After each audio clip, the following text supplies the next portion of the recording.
Salut les amis, bienvenue dans ce nouveau numéro de Excel Africa BizTech, cet espace qui tente de décrypter les enjeux de développement et de souveraineté en RDC et en Afrique à l'intersection de la transformation numérique et du commerce international. Moi, c'est Dr JP Mouka. Je vous souhaite la bienvenue dans ce parti pris congolais de ce dimanche 20 novembre 2022.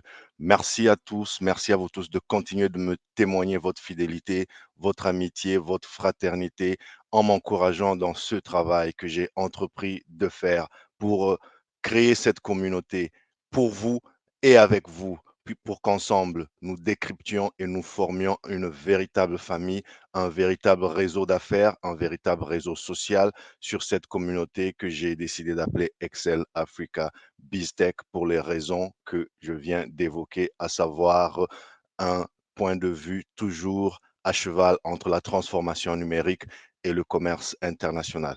Merci à vous tous, d'où que vous soyez, d'où que vous me receviez en ce moment. Je vous rappelle, abonnez-vous sur ma chaîne YouTube, Dr. JP Mouka, Excel Africa. Si vous tapez ces mots Dr. JP Mouka sur YouTube, vous retrouvez ma chaîne.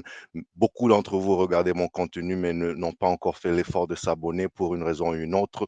S'il vous plaît, c'est une simple manière de m'aider. Ça ne vous coûte rien, mais pour moi, c'est infiniment précieux. Oui, vous me captez sur Facebook. Je rappelle, ceci est un multi-live sur Facebook, sur LinkedIn et sur YouTube en live, mais vous me captez sur ces plateformes uniquement lorsque je fais mon live et peut-être que vous allez retrouver cette vidéo plus tard, peut-être que pas.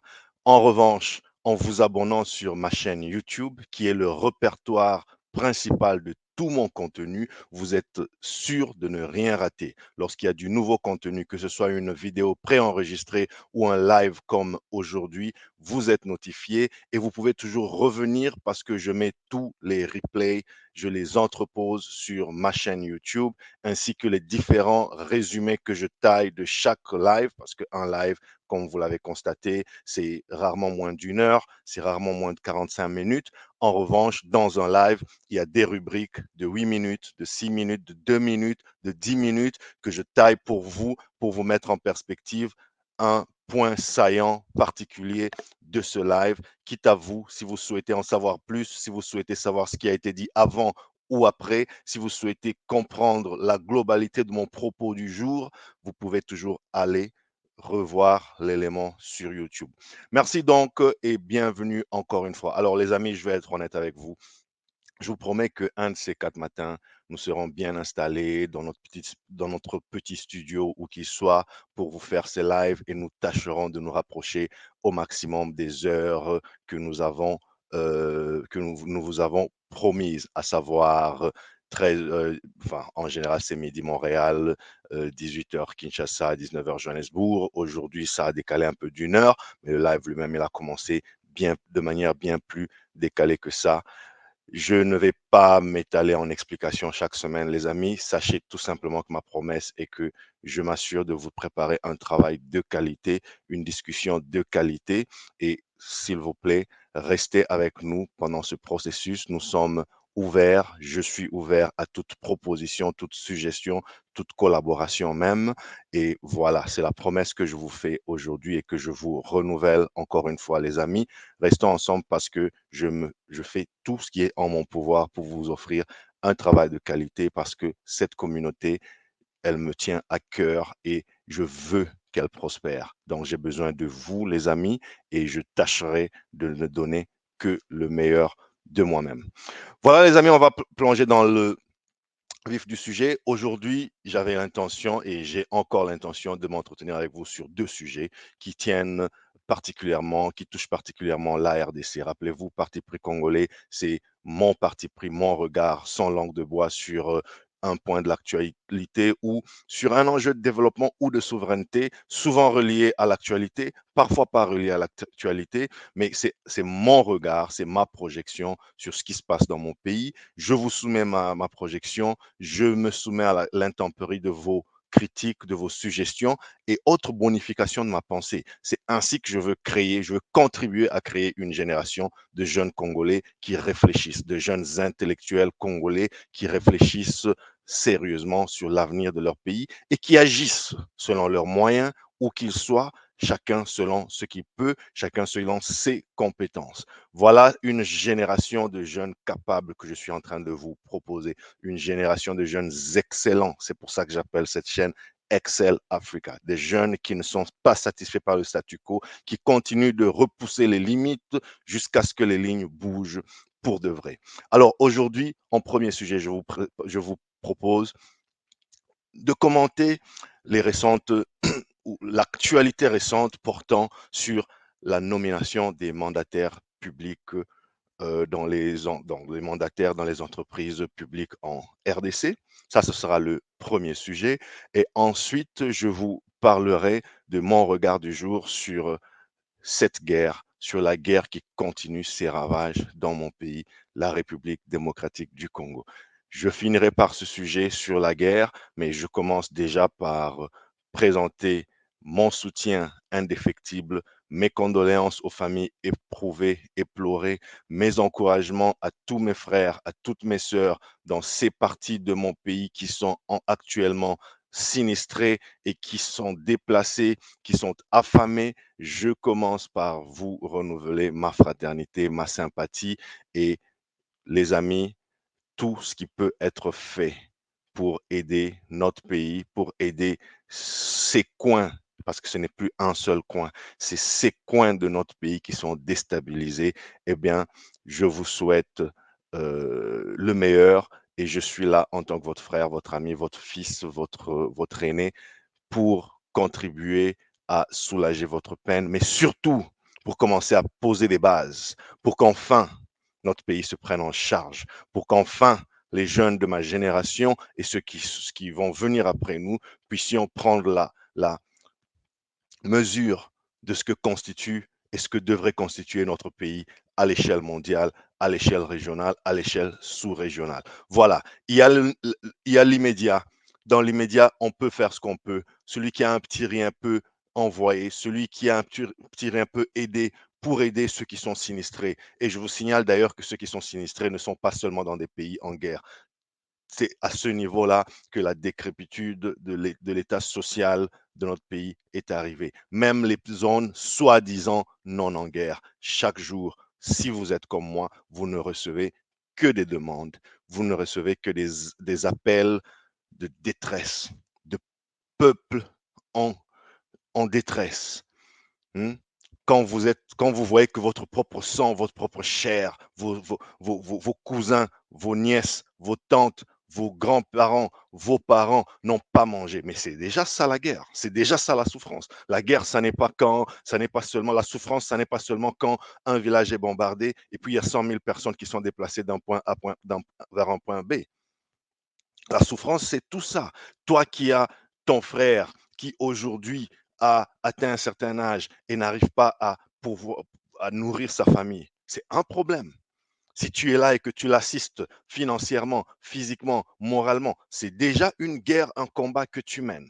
Donc voilà, il y a l'immédiat, il y a le relief, comme on l'appelle en anglais, c'est-à-dire on soulage des peines, mais il y a aussi, les amis, ce qu'on peut faire pour que demain, pour que dans 5 ans, pour que dans 10 ans, pour que dans 50 ans, notre pays reprenne la place qui lui revient de droit dans le concert des nations. Cette réflexion, elle doit commencer. Ceux qui ont commencé avant nous, ils sont là, certains sont partis, ils ont arrêté là où ils ont pu.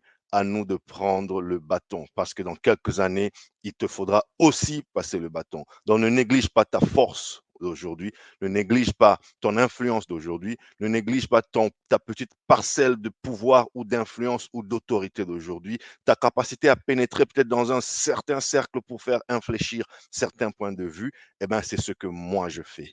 Cette chaîne rentre dans les capacités, dans le rayon de ce que je suis capable de faire. C'est pour ça qu'avec la permission de personne, je me sens complètement légitime à vous demander de m'accompagner dans cette œuvre. C'est quoi ta contribution? Dis-moi, c'est quoi ta contribution et invite-moi, je t'y accompagnerai avec plaisir. C'est ainsi qu'un peuple, qu'une nation, qu'une jeunesse émerge.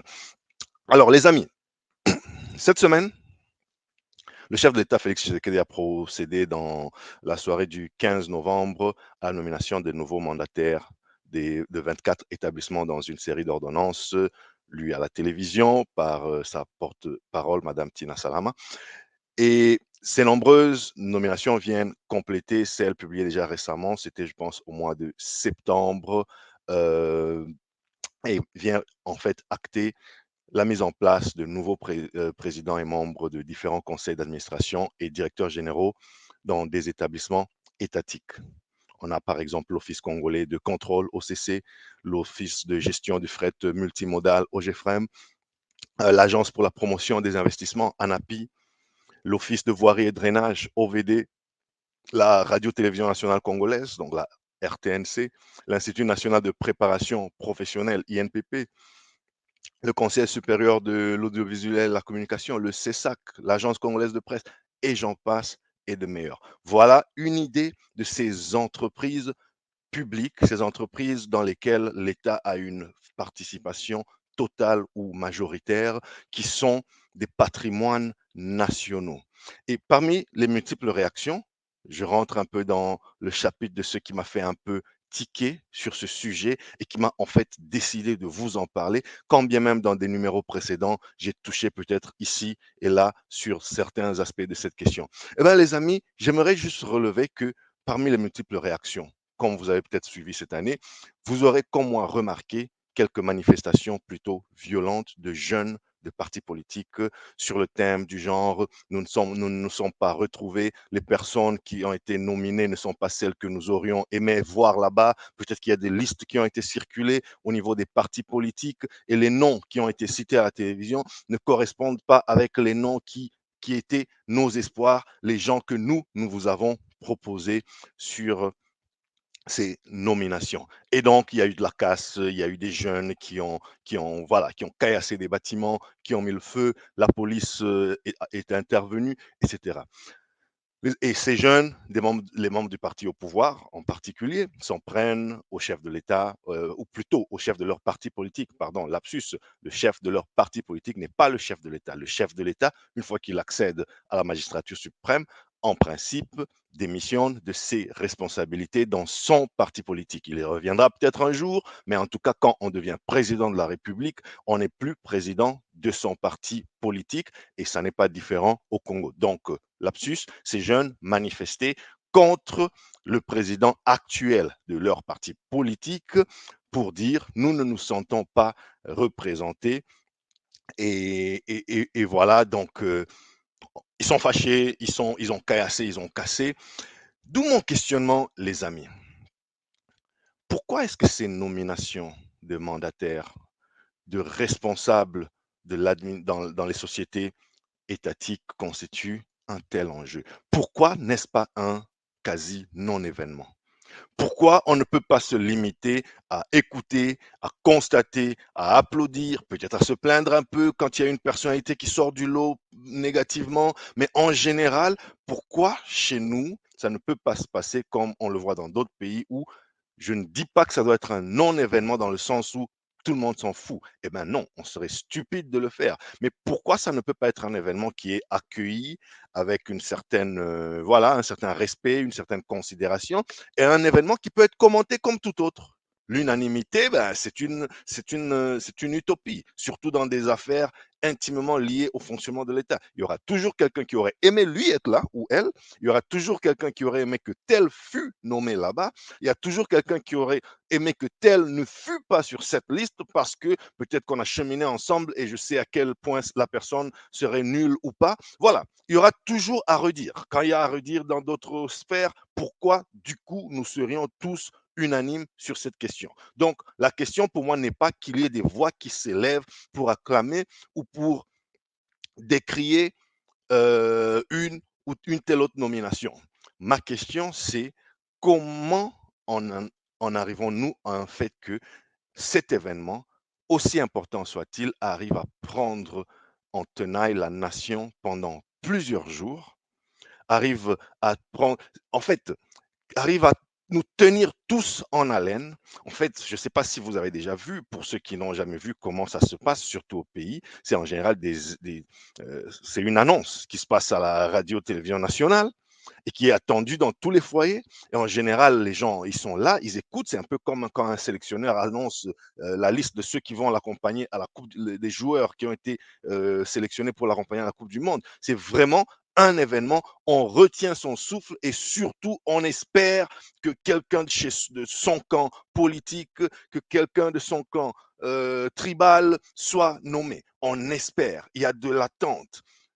C'est humain, mais ça ne m'empêche pas de me questionner. Pourquoi en arrivons-nous là? Que diable viennent, par exemple, faire les ressortissants de tel ou tel coin du pays chez moi lorsque j'ai la chance d'être nommé mandataire? Est-ce parce que peut-être nous sommes avant tout un État tribal? Nous sommes Congolais avant tout parce que nous appartenons à une tribu congolaise et que donc il faut à un moment rendre à César ce qui appartient à César? Dans ce cas-là, alors pourquoi ce n'est pas des réactions qui sont absolument généralisées dans toutes les sphères de la vie? Je veux bien que les membres de mon groupe tribal se sentent honorés, se sentent remerciés, se sentent reconnus à travers mon accession à une telle ou à une telle autre fonction dans une entreprise de l'État. D'ailleurs, fonction tout court. Je veux bien que des personnes peut-être qui m'ont vu grandir, qui ont vu mes modestes commencements, se sentent récompensées en apprenant que je suis nommé directeur général dans une société, même privée, même privée. C'est une fierté parce que dans ces gens des clans, ces gens des groupes tribaux, en fait, en gros, c'est qui? C'est nos oncles, c'est nos tantes, c'est nos grands-parents, c'est les amis à nos parents. Et quand on connaît la définition de la famille en Afrique, le meilleur ami à mon père, c'est mon père. La meilleure amie à ma mère, c'est ma mère. L'ami de ma tante, c'est ma tante.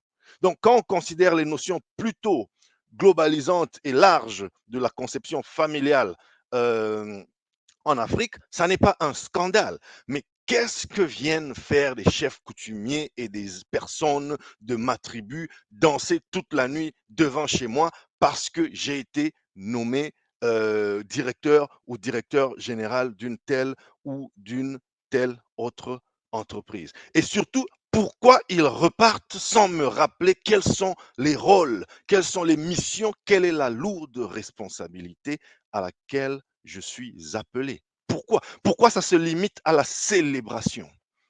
Pourquoi notre culture se limite à célébrer des choses même quand nous n'avons pas eu le moindre début du commencement de l'accomplissement d'une mission? Pourquoi on se célèbre à faire un tollé général dans la collation de grade quand il y a graduation pour dire Alonginae, alors que ce n'est que le début du commencement des problèmes ou en tout cas du combat? Pourquoi on ne finit pas ces fêtes-là en disant maintenant que tu as accédé à telle responsabilité, est-ce que tu savais que selon la Constitution, selon la loi, selon notre conception sociale, la responsabilité managériale qui vient d'être incombée est la suivante. Est-ce que tu sais que tu dois construire autant de kilomètres de route parce que tu as été nommé dans telle organisation? Est-ce que tu sais que tu dois faire autant de kilomètres de fibres parce que tu as été nommé à la tête de telle organisation? Est-ce que tu comprends que tu dois t'attaquer à tel problème? Pourquoi nous, on s'arrête toujours à des manifestations épidermiques et jamais un suivi sur les responsabilités? Parce que ce qui se passe ailleurs, dans des peuples, dans des pays qui se prennent au sérieux, c'est on célèbre. La fête, la célébration n'est pas une particularité congolaise. Chaque peuple, chaque culture célèbre selon ses mœurs, selon ses habitudes.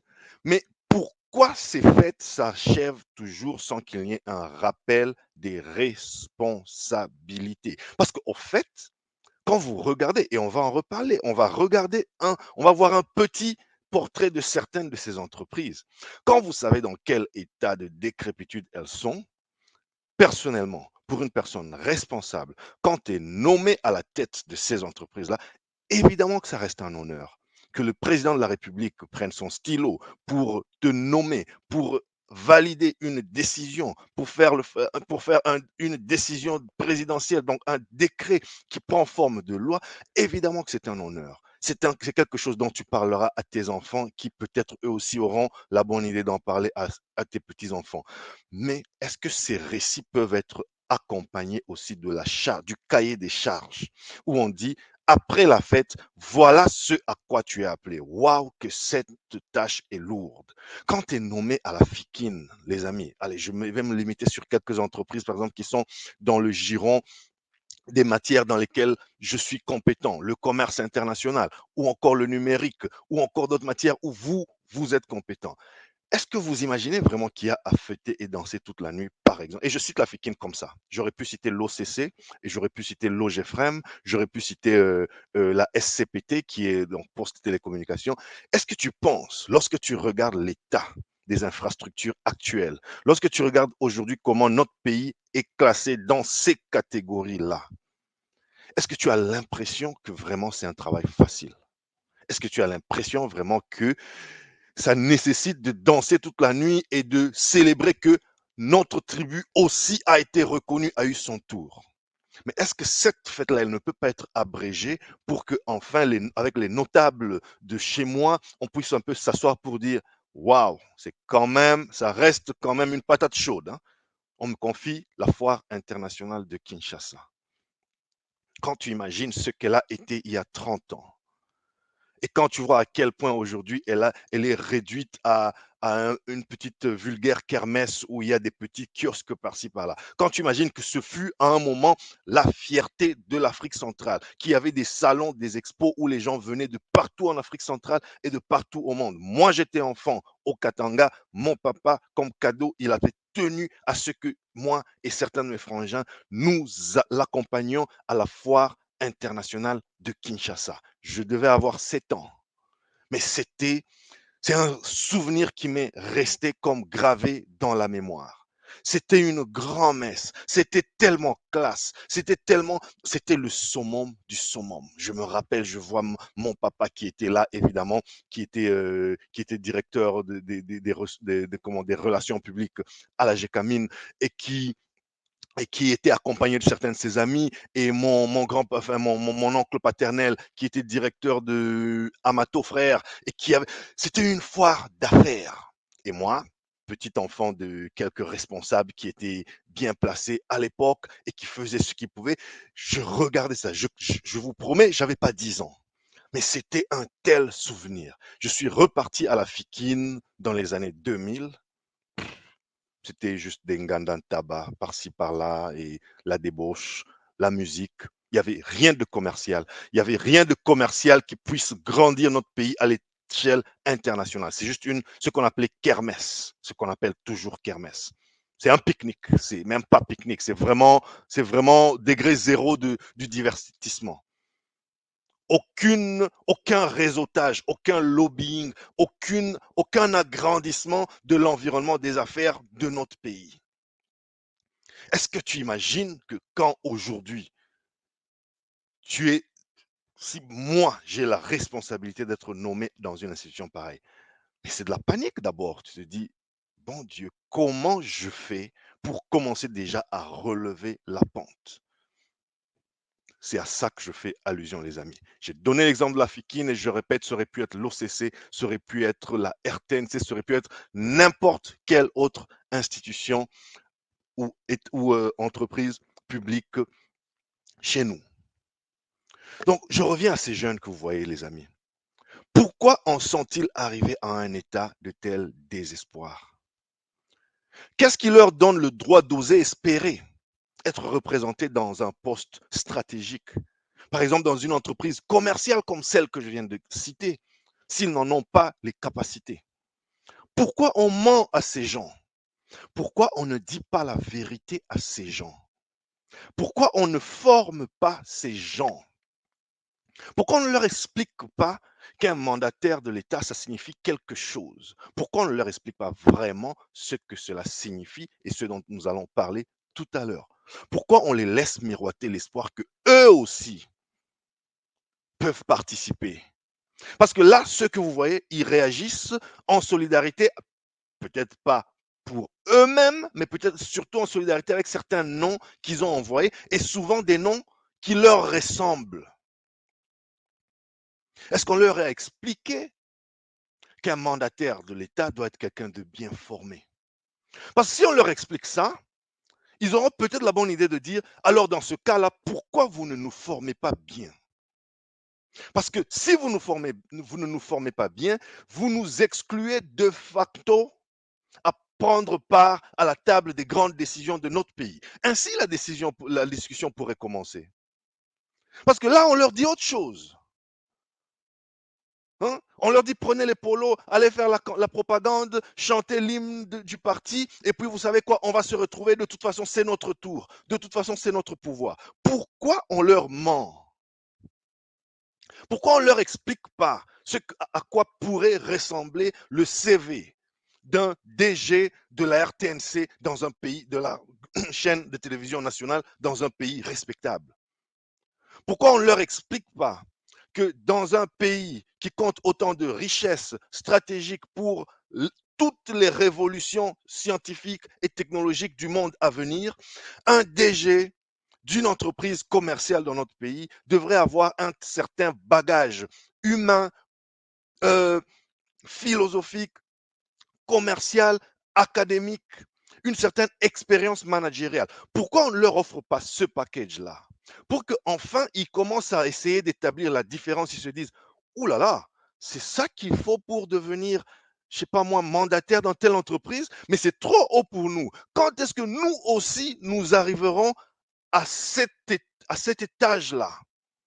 Là, une discussion pourrait commencer. Là, on pourrait se dire, là, ils vont poser des bonnes questions. Et si nos gouvernants ont, y compris les chefs de leur parti, s'ils sont responsables, c'est là qu'ils doivent regarder leurs chaussures. C'est là qu'ils doivent avoir honte. Et ils doivent leur dire, oui, c'est vrai, vous avez raison. Alors, on va ouvrir des centres de formation, on va vous envoyer en formation, on va vous éduquer mieux, on va vous envoyer à l'université pour ceux d'entre vous qui êtes prêts à aller à l'université. On va vous chercher des stages pour ceux d'entre vous qui sont allés à l'université et qui n'ont jamais eu la chance de travailler parce que votre diplôme, votre présomption de connaissances obtenue de manière académique est en train de chômer, de moisir et éventuellement de tomber en déliquescence. Là, ça entraînerait une certaine mécanique. On dira, voilà, on doit former nos jeunes dans nos partis. Voilà, on doit les éduquer. Parce que même, quand bien même, le tenant de les principes de toutes ces nominations qui restent plus politiques qu'autre chose, on va en parler, on le décrit ici. Même si ça devenait réel parce qu'il y a des contraintes légales et autres et des réalités socioculturelles qui sont propres à nous. Soit. Si nous acceptons que tel est le cas et que le changement que nous aimerions voir viendra graduellement, alors il faudrait déjà tenir ce type de langage avec ce genre de jeunes pour que lorsqu'ils s'engagent dans les partis politiques, ils savent qu'ils vont à l'école. Ils ne vont pas dans une affaire où on va là-bas pour chanter l'hymne. Ils vont dans une vraie école. Nos partis politiques et autres familles qui s'estimeraient à tort ou à raison, légitime à tenir certaines responsabilités étatiques, devraient devenir, premièrement, des écoles. Hein? Quand nous faisons notre amicale des ressortissants de je ne sais où, quand on va y adhérer, on y adhère parce qu'on a la légitimité, parce que peut-être on vient de ce coin de la République, mais on y adhère aussi parce qu'on amène son cerveau. Hein, parce qu'on veut en tirer du jus de cerveau pour faire avancer notre coin, notre région, notre village, j'en sais rien.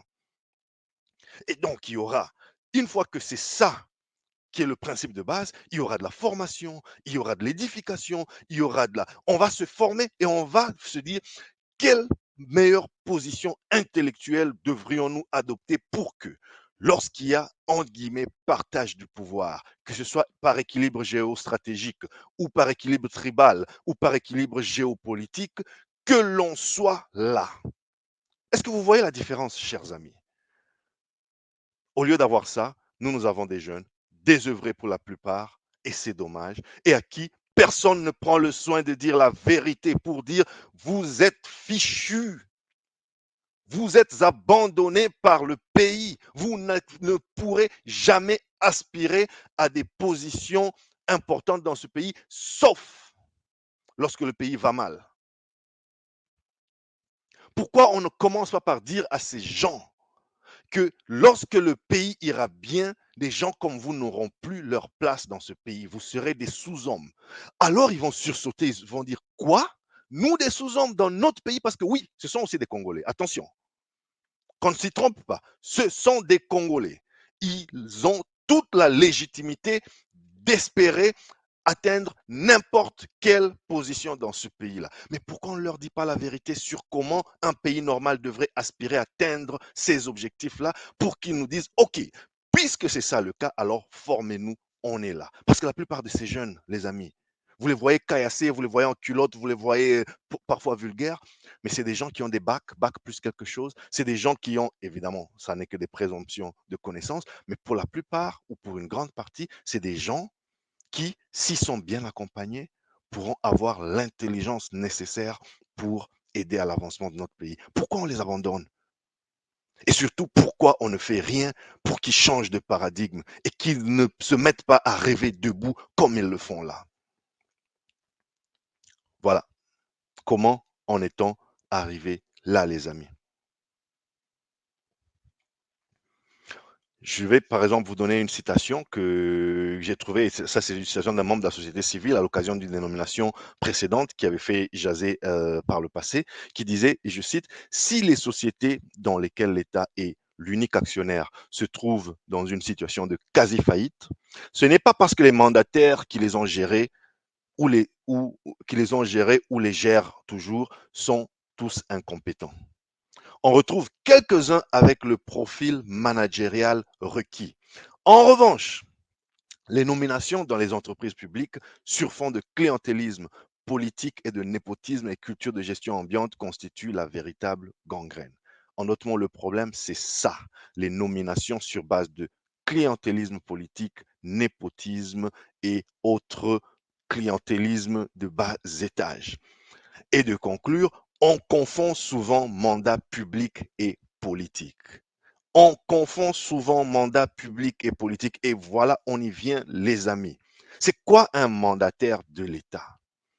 Qu'est-ce qu'un mandataire? Qui est un mandataire public en République démocratique du Congo, les amis? Vous savez, en droit congolais, le mandataire public, c'est toute personne désignée pour représenter l'État dans les organes statutaires des entreprises du portefeuille, qui sont, quant à elles, des sociétés dans lesquelles l'État ou toute personne morale de droit public détient la totalité ou la majorité absolue des actions ou une participation. Donc, des personnes qui sont envoyés pour représenter l'État dans des entreprises où l'État est actionnaire, souvent majoritaire, parfois actionnaire total. C'est ça un mandataire, c'est quelqu'un qui est envoyé. Et parmi ces sociétés, nous pouvons mentionner, et nous allons le voir, des sociétés d'entreprises publiques qui ont été transformées en sociétés commerciales lors de la réforme du COPIREP de 2008. Le COPIREP, c'est le comité de pilotage de la réforme des entreprises publiques, des entreprises du portefeuille de l'État. C'est une réforme qui date de 2008. J'ai suivi certaines personnes qui semblent s'y connaître en matière, décrier le fait que ce processus-là ne soit pas allé à son terme et que donc ces réformes doivent être parfaites. C'était apparemment un bon début, mais comme toujours, on a fait quelque chose en 2008. Aujourd'hui, toutes les failles sont là, elles se voient. Alors, il faut continuer la réforme, la mener à bien. Commentez, partagez, retrouvez-moi sur les réseaux sociaux pour continuer la discussion et pour ensemble éclairer les masses, les informer du progrès, les outiller pour la concurrence. À bientôt pour d'autres discussions et d'ici là, prenez soin de vous et des vôtres. Chap chap.